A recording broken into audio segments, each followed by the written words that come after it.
and welcome to The Curator on Monocle Radio with me, Laura Kramer. Over the next 60 minutes, we'll be bringing you some of the very best interviews and reports from the past week of coverage on Monocle Radio, with highlights from our studios here at Midori House and from around the world. This week, Qatar Airways claimed the crown as the world's best airline for the 9th time at the Paris Air Show. Monocle's team will weigh in on the debate of what makes a great flight. Also ahead, when something goes up for sale here, it tends to sell within 24 hours as a new project goes live. The latest from Abu Dhabi's first infrastructure summit. Plus, just since we went on air, there's a piece in the NZZ as well, which is very much, who are these rankings for? We'll discuss what makes a city livable and reveal what's in the pages of our new Quality of Life special of Monocle magazine. Plus, the chicest hotels to have a cocktail in Singapore, a chat with the CEO of Art Basel, and we'll hear from the editor-in-chief of Esquire magazine. All that and much, much more over the next hour here on The Curator with me, Laura Kramer.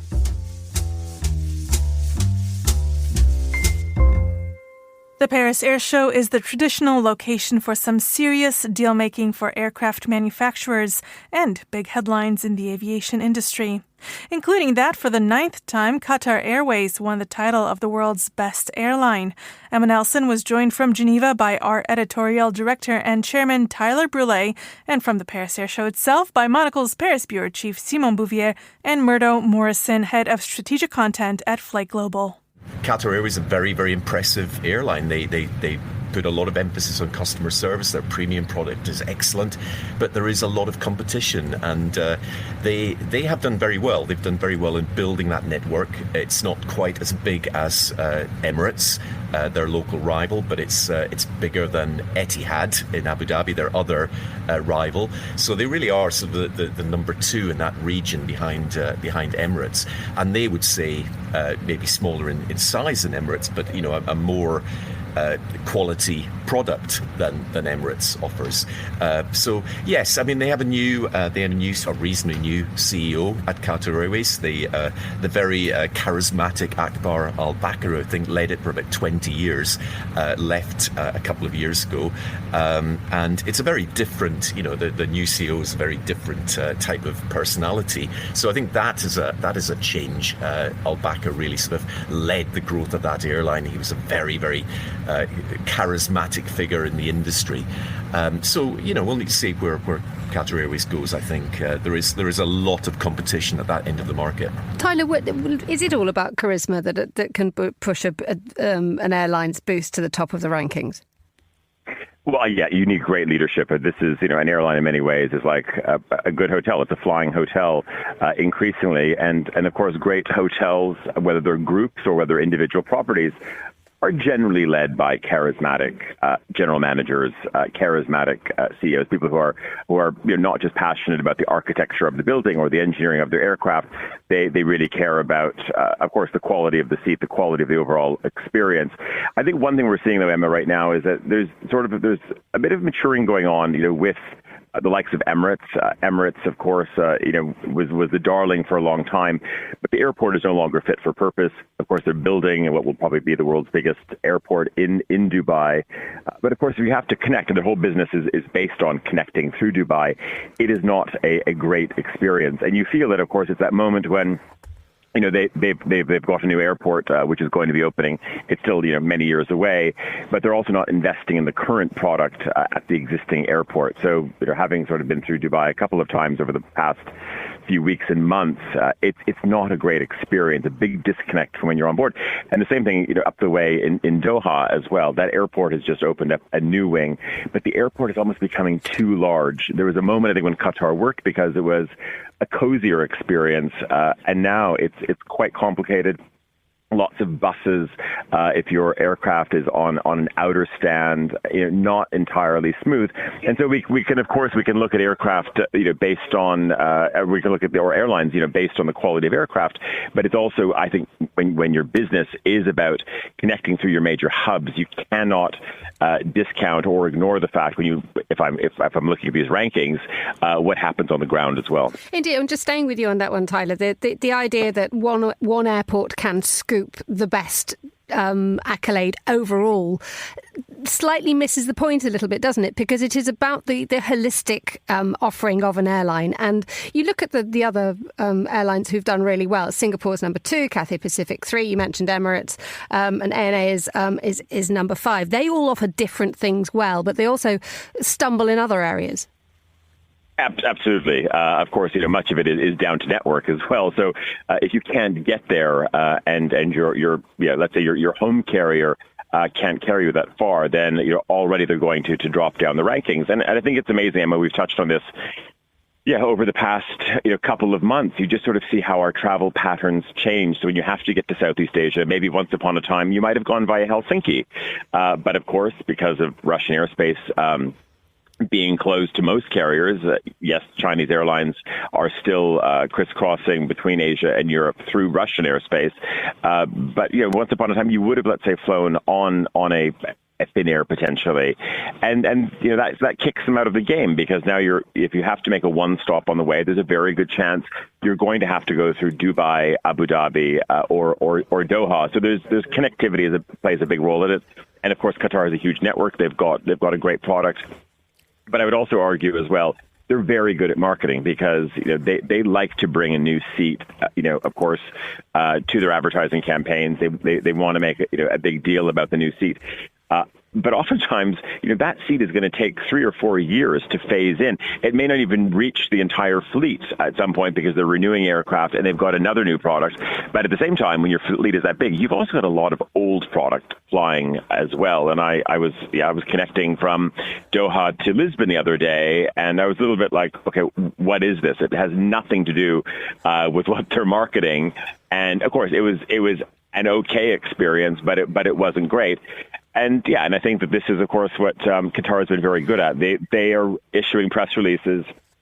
Sometimes I feel I get 3 a day from them. So there's almost just this sort of sheer bombardment of marketing, which I sometimes feel maybe helps propel them to positions like where they are today, scooping up this award 9 times. Simon, let's bring you in Paris. I mean, Air France has come in at number 8, but Tyler's mentioned that very good point that Europe doesn't shine at the moment. I mean, you mentioned the connection from Helsinki, but because of what's going on in Ukraine, it's the likelihood of us hearing those Itala glasses tinkling as they're pushed down the aircraft is getting lower and lower. So is Air France happy with its positioning at number 8? Well, I think they're definitely the only European Union carrier in the top 10.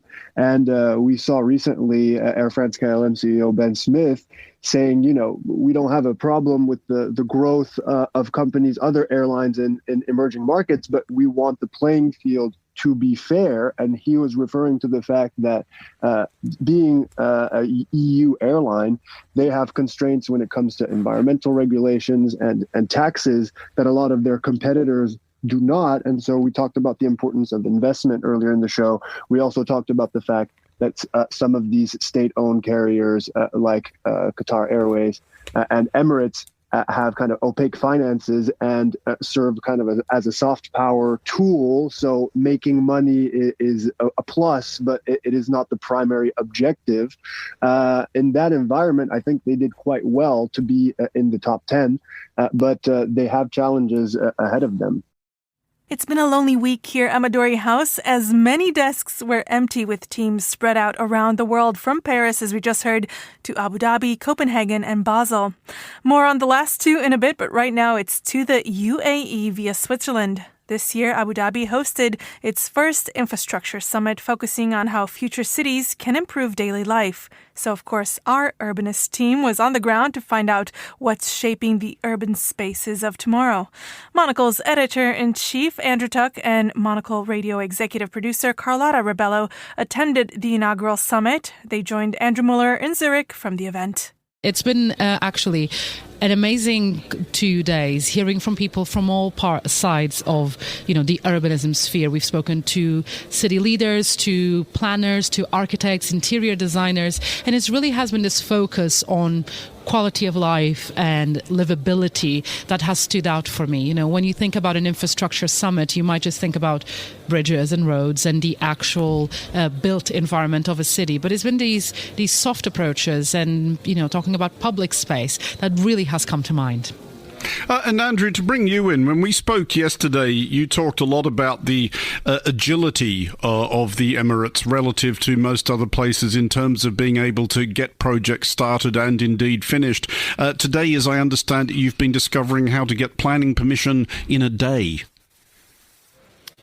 Yes, a gentleman called His Excellency Abdullah Al-Blushi came on to the show, and it was really fascinating.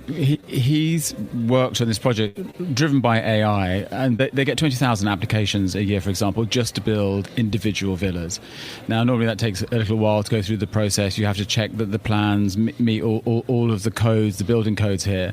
But now they've loaded all the codes up into AI, and he says that as long as you're compliant with the codes and you check as you upload the documentation, you'll get approval same day to build a house. Now, why that matters is they're determined to grow this country, and at a really fast pace. They're talking thousands of units, but they're still short. So when something goes up for sale here, it tends to sell within 24 hours as a new project goes live, often just within a couple of hours. So they're trying to fast track all of these developments. And it's fascinating. It's done by AI. And, Andrew, you and me, let's not make this too parochial, but I would imagine if you live in a London borough, for example, and you've taken 9 months to try and get them to let you put a shed up, you might think, actually, perhaps they should buy some of this tech themselves. And Carlotta, to bring you back in, we'll talk a bit about some of the housing they are building, because the Emirates are, of course, probably popularly associated with those big, flashy, headline-grabbing infrastructure projects, but that's not just what they're talking about at this summit. They are focused on more utilitarian things as well. Yes, and it was a really interesting interview with one of the actual key partners here at the sponsor at the event, the Plenary Middle East. So I spoke with Mustafa Fahour, who's their COO, and they're associated with some of those big, flashy luxury developments, but they've also really invested in public housing in the UAE and also in student housing. And in the student housing, this is a partnership with the university, where traditionally students will have longer commutes to the campus, would be far away, likely not the best quality housing, and they've completely flipped that, and it's a model that is affordable, it's accessible, is integrated with their tuition and integrated with part of their program. So it shows you the power that these public-private partnerships have to improve the lives of residents of all ages. It shouldn't be just that when you get to a point in your life that you are able to afford the flashy apartment, that you get to enjoy good quality design. And it's interesting to see a developer who also does that, putting the focus both in student housing and in public housing, which is so needed. As we know, the UAE is no exception to the housing shortages that are happening around the world. The difference is, of course, who tends to buy in this part of the world. So it was really refreshing to hear about someone trying to also cater to other parts of society too.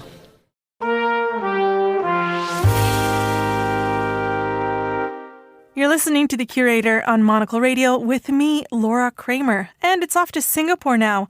Monocle's Asia editor, James Chambers, joined Georgina Godwin to discuss what's catching his eye in the city. I mean, right now I'm sat on the roof garden of the new Pan Pacific on Orchard Road. It was designed by Woha Architects, the big Singapore designers. So we're just about to have a tour of this hotel. It's a brand that I'm very interested in because it was huge, seemingly a few decades ago. You'd always see a Pan Pacific in most Asian cities, but it kind of disappeared and went quiet for a while. But now it's making a big comeback. I know they got one coming up in Bangkok. So we're meeting with them, seeing what's going on. We had a very fascinating tour this morning of New Baru, which is an old school which has been renovated and completely repurposed by the Lo and Behold group into this kind of mixed-use retail development. I'd super recommend it. It's just, they brought in some really great independent brands from around Singapore and brought them together. They've done a great job. It opened last year, but it's kind of opening in phases. And 1 year later, after we featured it in the magazine a year ago, it's still very much very vibrant, very happening. There's some cool mix of brands here, and I definitely put it on anyone's list. I don't know if you came here, Georgina, but it's definitely worth a visit. No, absolutely. I tend to hang out a lot at the kind of the food markets, those hawker centres, where the food is just insanely gorgeous. We haven't hit a hawker centre yet. We've had some amazing meals. We've just come from having a very, very, very amazing Nazi Lemak. We haven't hit a hawker centre yet, but that'll definitely be on the cards. But last night we did spend a great evening with Indra Cantono, who's the founder of Jigger and Pony. It's one of, voted one of the best bars in the world, but it's also a restaurant and bar group. And Indra, we ate at one of his seafood restaurants, Humpback, and then he took us on a bit of a bar hop around Singapore, around some of his spots. We ended up at Jigger and Pony, but I would definitely recommend Live Twice, which is a bit of a kind of a James Bond themed cocktail bar that he operates. So definitely a lot happening, and he had some interesting things to say. It's like quite contrarian. I mean, it was Monday night, and everywhere was packed. A lot of people drinking.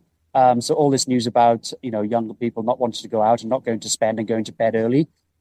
We didn't see any evidence of that last night in Singapore, and he definitely was saying that there's plenty of appetite for spending and drinking and buying cocktails. You just need to give people what they want, and Singapore, because customers are very knowledgeable, they're very demanding, and as long as I guess you tick those boxes, they will put their money in their pockets. Appetite for all manner of debauchery, but not smoking. I felt like an absolute pariah when I was there. But James, tell us a little bit more about what you're hearing. What is really grabbing the attention of people on the street in Singapore right now? I mean, I guess the headline that everyone's telling us is just how expensive it is. I mean, you feel it, Georgina, when you visited. I certainly feel it, and it has this reputation now as basically the Switzerland of Asia, and not just diplomatically the way it kind of plays into international relations, but also because it is just so expensive. And what the F&B operators, the retailers, and especially the independents have been telling us is just the rents have been just becoming insane, and the types of things I'm hearing is very reminiscent of what used to be the case in Hong Kong. You're basically damned you're damned if you succeed because they'll up the rents, and if you fail, you're damned anyway.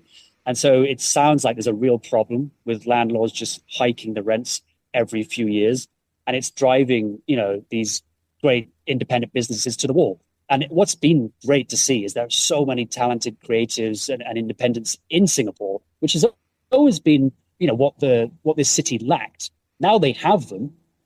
It's almost like they're being priced out, and some are looking elsewhere to places like Jakarta or Bangkok, where you can, do more with less money, and where rents are a lot cheaper. So it does seem like that issue is creeping up and up the agenda, and I'm sure it won't be long until the government will have to look at it properly, because it is very buzzy here, but a lot of people are saying this has become a huge issue, and it seems like Singapore is at this inflection point where something needs to be done.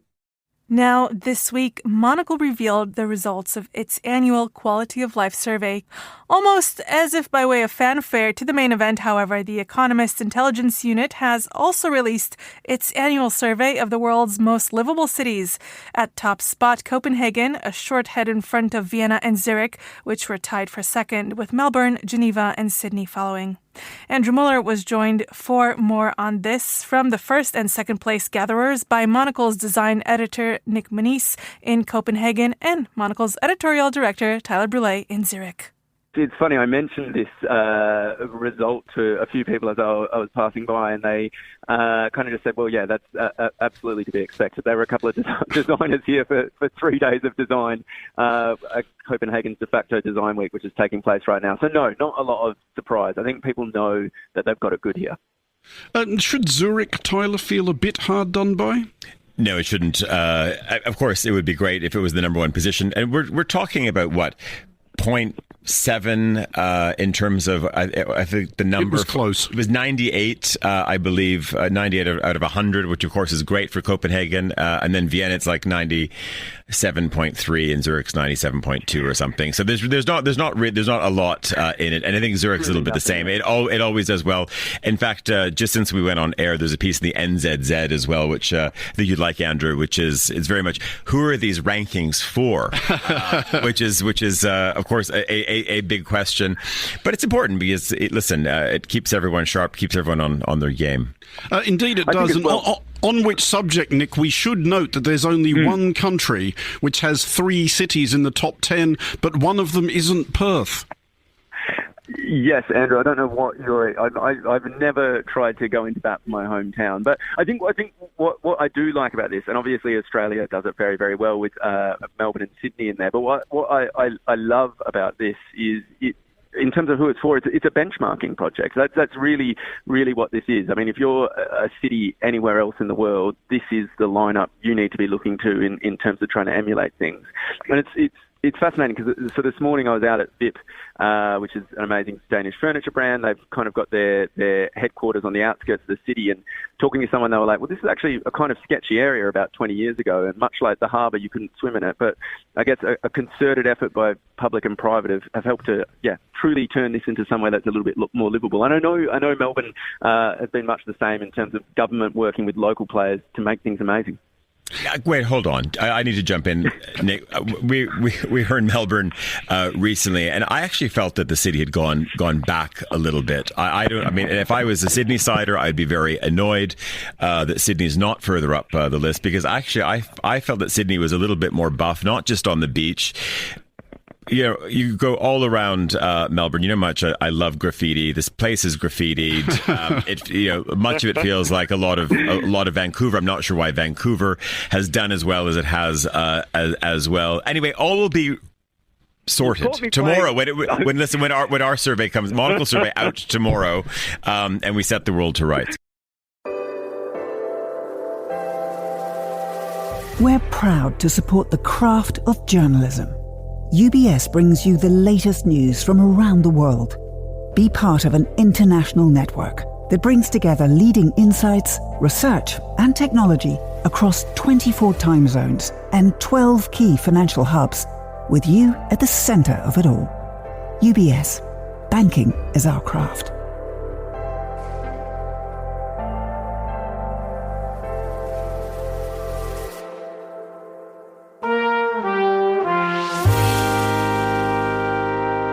You're with The Curator, our weekly highlights show here on Monocle Radio, and I'm Laura Kramer. As we just heard, Monocle's highly anticipated quality of life issue is available on newsstands now. Fernando Augusto Pacheco, Monocle's senior correspondent, joined Emma Nelson to chat about what's inside the pages of the latest magazine and some summer culture recommendations. I think Monocle has always, from its beginning in 2007, always spoke about cities and quality of life. I think that's such an important theme for us. Look at our very successful podcast, The Urbanist, which talks about city, about quality of life in cities. And I have to say, every year we had the top 20 most livable cities around the world. But our ranking, I think, was more fun than perhaps the other ones, because we added number of cinemas. Can you have a drink post 11 p.m., for example? But I have to say, Emma, this year people are in for a surprise, because it's not your traditional ranking of 20 cities, but basically there are 10 cities, and every city kind of has a different vibe.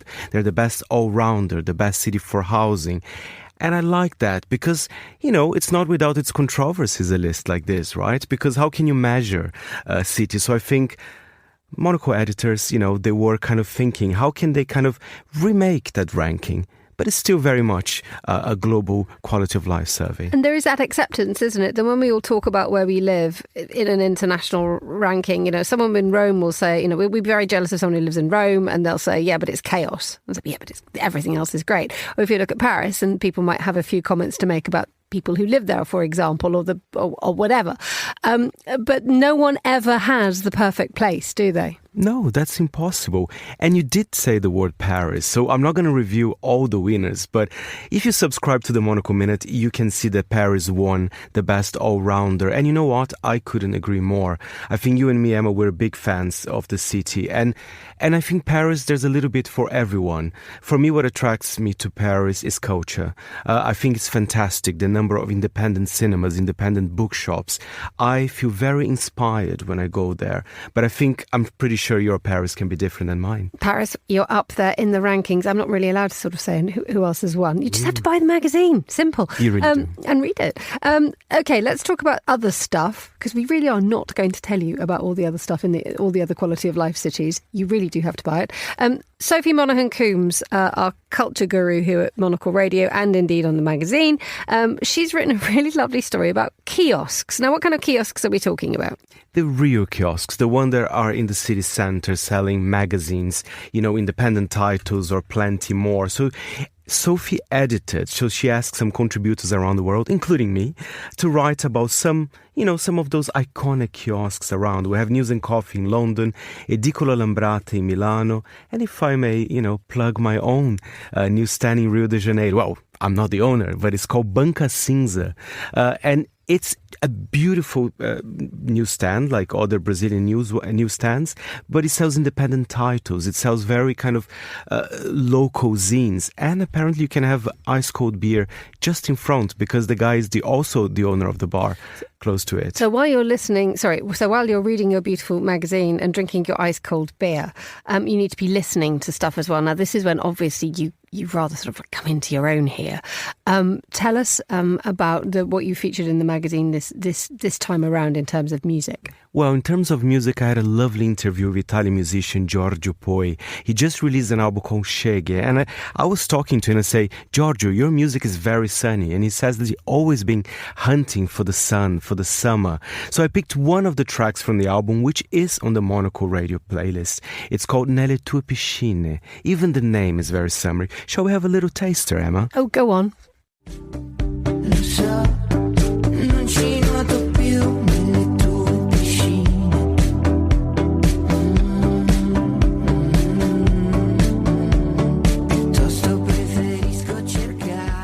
I quite like the idea of Nelle tue piscine.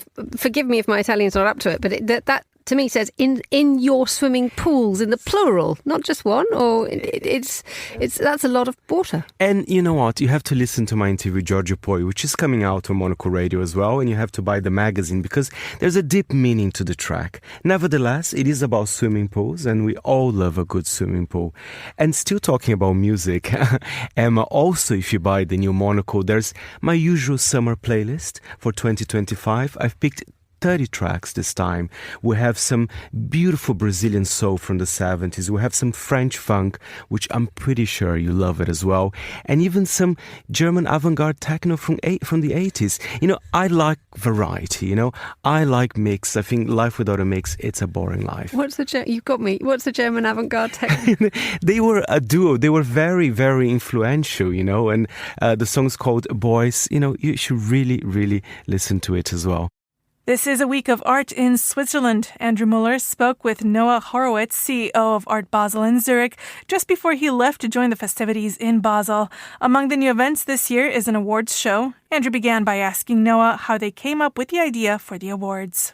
We looked across the landscape. It's a project we've been working on for several years now. And, as we look at what Art Basel is as a platform, not just a fair. We have a vision and mission really around powering the world of art, not just the art world properly, and creating connections and platforms for artists to create more opportunities. And I think in Art Basel Awards, we found a new vehicle to recognize excellence broadly within the industry, both from within the artistic landscape. So there's a few categories emerging, established, and icons for artists, but also to support and recognize patrons of art, publications, and others that make the ecosystem go round. So we will be doing an event in Basel, the Kunstmuseum, on Thursday night this week, is to capture the shortlisted artists and other awardees. There's 36. And then in Miami in December is when we announce the winners of the different categories. I mean, are you looking to the Art Basel Awards to become one of those great, I guess, attention getters and or argument starters in the way of other awards in the arts? Because they are, of course, invariably subjective. You're always, inevitably rather subjective, you're always going to get people going, no, it shouldn't have been them, it should have been this other thing that I personally happen to like better. Well, all art is subjective in the end, and this is too, but we've put in place a fantastic jury of museum directors, curators from all across the world. It's very global and focused too, which I should underline. There are other awards platforms, none I think that cover the world of art as broadly as this will. And, we're very excited about it and feel that through the system, we can create more awareness of a lot of these voices as well as opportunities themselves. And in December in Miami, the winners for the artistic categories will be, receiving cash prizes, grants, as well as commissions as well. So there's a cycle that will happen as well. In Basel this week, Katharina Gross's Messeplatz project, extraordinary next June, there'll be 2 public commissions in the city of Basel that will come through the awards platform. So we're in the process of starting an intentional ecosystem of creation and opportunity through the platform. I mean, obviously this week's focus is going to be Art Basel in Basel, but the Art Basel thing continues to expand. Last year it was Paris, shortly to be Qatar. Why pick on Qatar? We are deeply committed to entering the Middle East broadly, and then the MENA region has grown so dramatically in recent decades.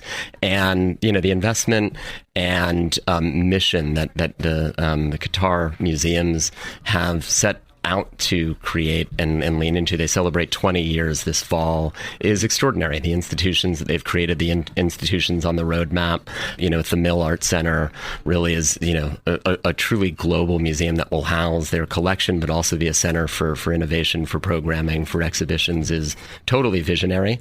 And, we felt very unequivocally that they were the right partner in region. And we feel that this can be an extraordinary bridging opportunity for, the cultural scene in the MENA region broadly, and hopefully put a lot of new names on the radar internationally, and much the same way that our show in Miami Beach and Hong Kong over the years has done. And I think in terms of success metrics, and I think when we really look at what we're proud of as a business over time, if we look into the Miami miracle, so to speak, taking Latin American art and making it contemporary art writ large, taking artists from across the Asian diaspora and putting them on the international map into the contemporary art scene with a capital A, are real things to hold our hat on. And of course, it's not an Art Basel thing per se, but we're part of driving that. I think as we look out in, 10, 20 years plus, one of the, the highest order goals of this is to take artists and cultural actors from the MENA region broadly and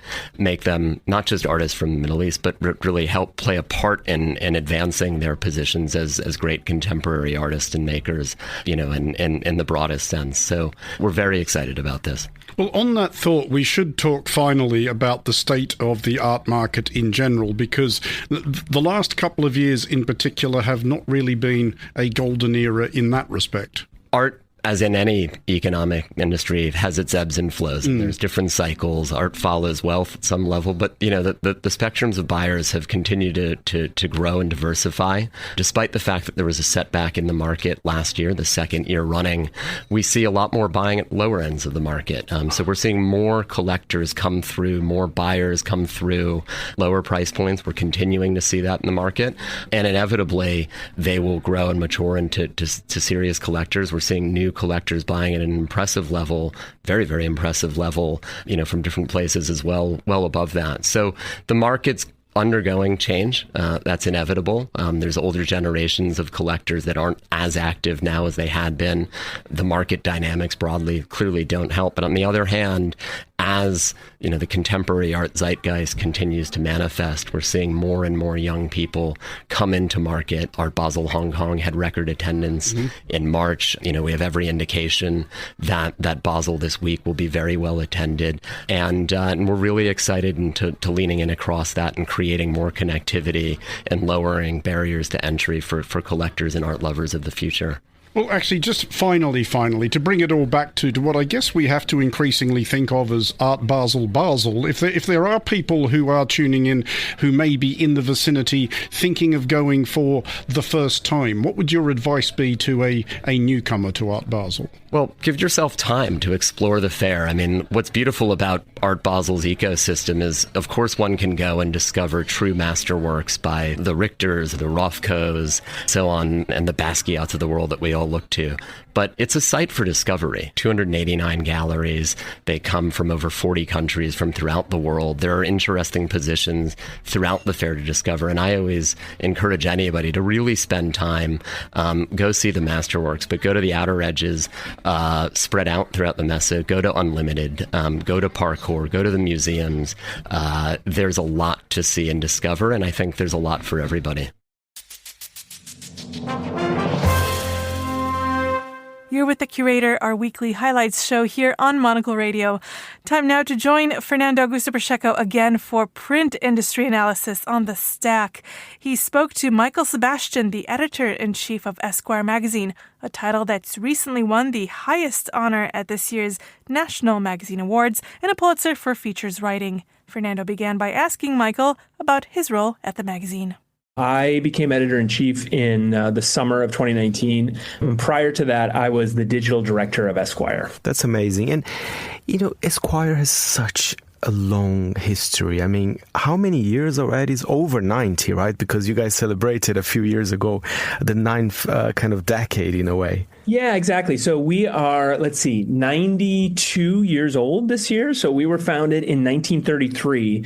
And we have our archive here in New York where we have every issue going back to that first one in the fall of 1933. It's kind of intimidating to look at, but it's also really awe-inspiring because in that first issue, you had Ernest Hemingway, who also wrote for the magazine for the first 20 years.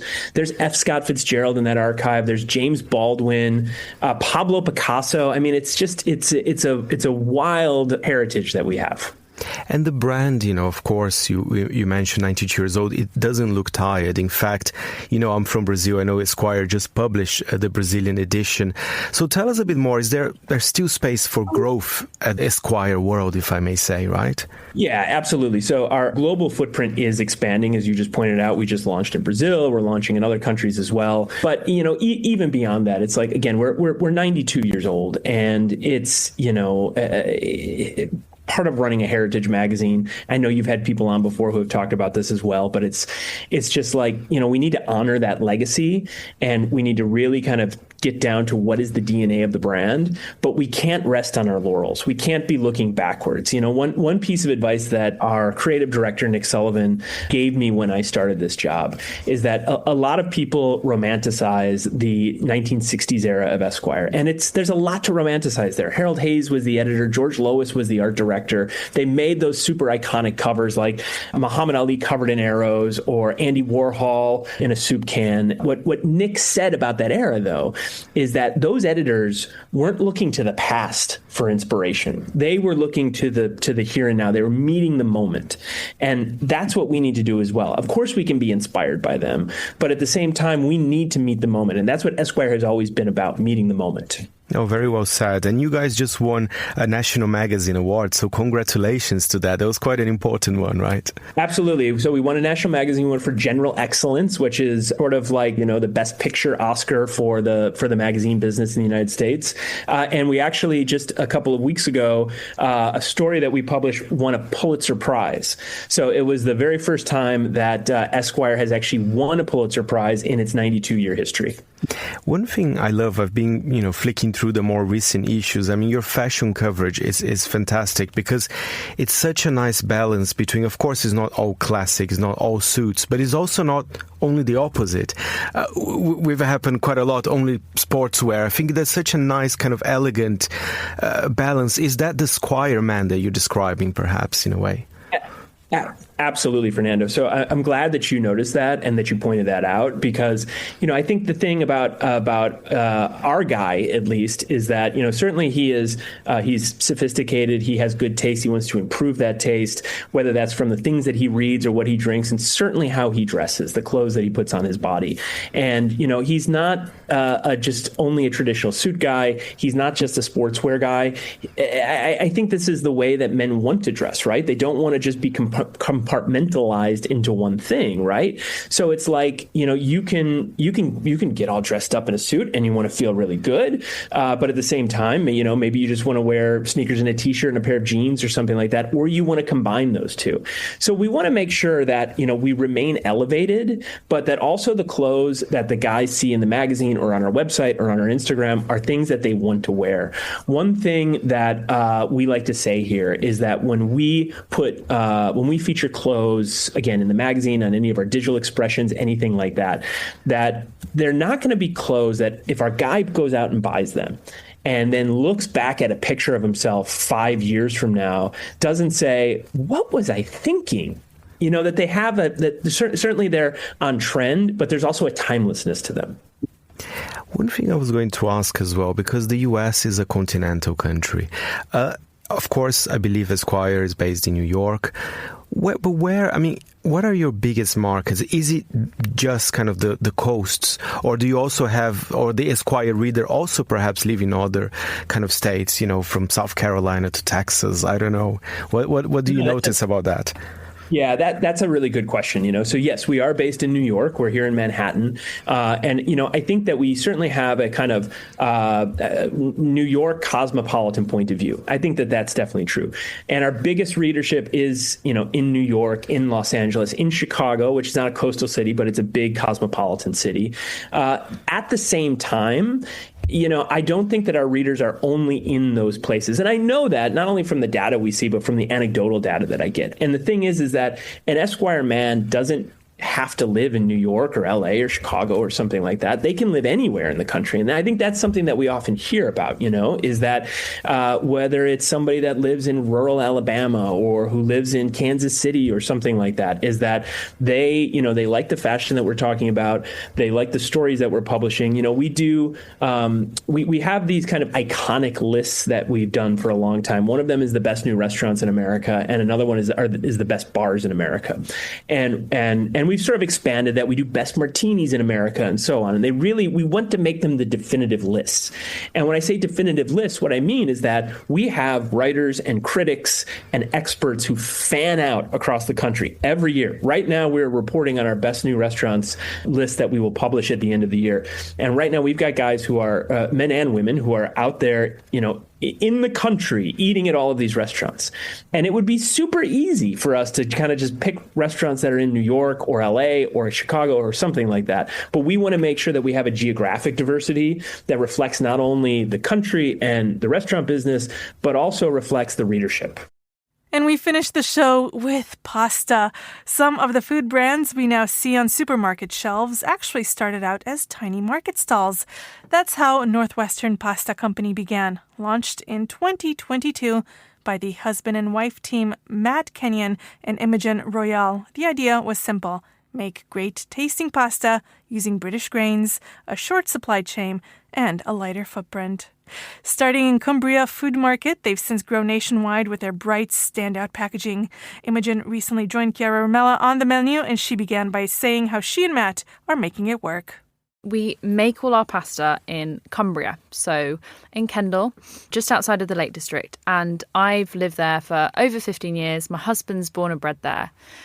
When we started selling our pasta on a market stall in our local town, so a proper farmer's market. You've got your farmer with his chickens and you've got the cheesemakers next to you. And then we came along with pasta, and it was, I think, really bizarre for people, but it really resonated with people. I think what we wanted to do, maybe stubbornly, when we started the business, we'd recognised so much was happening in the food industry down in London. And we often go to these farmers markets and so much happens in our area of Cumbria. And we're so proud of that. And We were adamant we didn't want to have to move for our business. We want to live in the lakes. We absolutely love it up there. And so it just really made sense. It was we're very passionate about living up in the north. There was also the idea, which I'm sure we'll get onto, but when we started making our pasta, we lovingly coined it no compromise pasta. So Northern Pasta Co. kind of came from that. And then I think also with Northern, when we think about Northern, we think about humble, we think about honest, we think about hearty, and that's kind of everything we wanted to adopt into our brand. I think it's interesting from the point of view also of the closeness to the farmers and the suppliers around you, because there is so much emphasis, I suppose, on this idea of keeping the chain super, super short. But I suppose there is always a bit of a gap, right, between the life in the countryside and the life in the city. And a lot of these, the food brands are based in bigger cities and they have a connection to the suppliers. But how close can they relate to them if physically they're also so distant? Do you find that being based in a place that is closer to a more rural type of life helps you also understand each other more? Yes. I mean, so we work with farmers kind of across the UK. But I think for me, growing up in a rural setting, our small but mighty pasta HQ, next to it is a farm full of lambs at this moment in time. And on my way to work, I'll drive past cows and I'll walk the dog in the morning and there'll be some horses. It's all around me. So I think I'm very privileged for that. I think I understand the outdoors a lot more. People I know are farmers. So I do think we're connected to our landscape more. However, there are some things within the food world that I'm really disconnected from. I think it's kind of inevitable for all of us as we've kind of got into this really wonderful position of being able to buy whatever we want, however we want, whenever we want. I mean, we're so lucky that we've got that. I think just inevitably distance has grown. I think cities, you are more taken away from it, but I do think it's a problem for all of us. And that is a really kind of strong part of our messaging, that really trying to connect people passionately with the farmers and where your food, whatever your food is, originated from, the hard work that goes in. I work incredibly hard. The farmer that makes the grain that goes into our product works so incredibly hard. And if we could really understand that, I think people are wanting to understand that more. And I think that's why our pasta is thriving and other brands like ours are thriving, because people are resonating more. But I think we need more of that. I think closing that chain is really, really important. I would say that it's very noticeable that people are willing to spend more money on products that do feel like they are connected to the landscape and that come from kind of small businesses. But I think pasta is a really interesting choice because I would say it's a product that is vastly kind of dominated in the industry. The industry is dominated by huge brands. I'm Italian, so I just know how much of a business it truly is. It's just huge. And I don't know if I can name that many independent businesses, because even in Italy, if you're looking at your kind of Gragnanos and the really high end of the market, Rummo, it's still a big business. They're exporting all around the world, and those are the sort of more niche, independent, inverted commas, that you'll find in high-end delis. There's obviously a problem in terms of scale here. Yeah, I think there really is. I think, so our pasta is priced at $4.95. You will often find, I know in some supermarkets with own labels, you can buy a bag of pasta for 80p. Which has been really unhelpful in skewing customer perception of value of a product, because most of us don't realise that that's a loss leader in supermarkets. So we have this idea that it costs 80p and, it's a filler in my basket or in my dinners. And we're so then disconnected of where on earth that grain has come from and how it's grown and what happens to the soil that it's grown in. I think then you do have these Barillas and Napolinas, which are really recognised. I think for me, before this business started, when I came up with the idea, I was wandering around the supermarket. I worked at a bakery at the time, so I was around all of these British grains. And I remember looking at the pasta aisle and just thinking, this has not changed since I was tiny, and looking at it. It's that, maybe Barilla's had a bit of a glow up, but generally it's pretty much the same. And then it was me, the way I am is like, why? I just wanted to ask the questions, why is this like this? It's really boring. And watching customers shop, if you think about like the bakery section or the crisp section or the sweet section, customers will pour over it and, oh, what about this? And oh, what about that? With pasta, they just walk past, grab it, throw it in. And I think for me, I was then determined, like, okay, let's change that narrative. Let's try and change that customer behavior and get them to make it an intentional purchase. Get them to stand there for 5 seconds and think about it and engage with it. I think that's where there is a gap. Like you were saying, there's these huge brands that dominate. And I think there is so much room now for somebody to come in, Northern Pasta, and say, look, here's an exciting opportunity to connect with the farmer and create something ultimately really delicious. Like, pasta doesn't have to taste. A lot of the supermarket pastas out there are very bland, very heavy, very stodgy. Pasta can be really, really delicious. You could just eat it with some really good olive oil if you wanted. So yeah, trying to change that narrative, and I definitely think there's a gap for that. Well, that's all we've got time for on this week's edition of The Curator. The show was produced by David Stevens and presented by me, Laura Kramer. Join us again next week to hear some of the very best of the programs here on Monocle Radio. Goodbye, and thanks for listening.